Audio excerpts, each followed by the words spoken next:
Nikey inancı. Nikeya Genişinde tasdiklanan Mesihlerin inamları. Biz göğü hem yeri ve ehli göryen ve görünmeyen zatları yaradan yeketek kudreti güçlü Ata Hudaya iman ederiz. Biz ebedilik atadan bolan Hudayın yeketek oğlu Reb İsa Mesih'a iman ederiz. Ol Hudaydan Huday, nurdan nur, hakiki Hudaydan hakiki Huday, ebedi bar bolan yaradılmadık. Ol aslında ata bilen birdir. Ähli zat ol arkalı yaradıldı. Ol bizim için ve bizim halas bolmamız için gökten inip mukaddes ruhun kudreti ve pek kız Meryem'in üstü bilen adam keşfine girip insan boldu.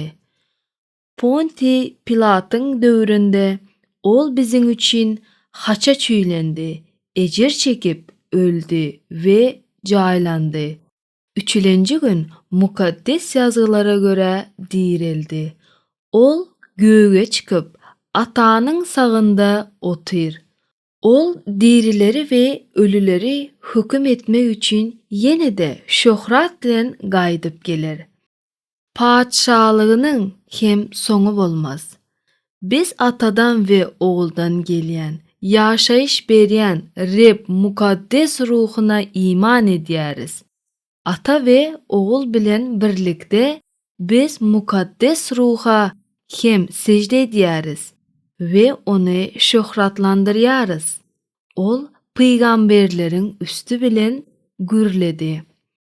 Biz bir mukaddes ähli umumu ve resullara esaslanan yığınağa iman ederiz.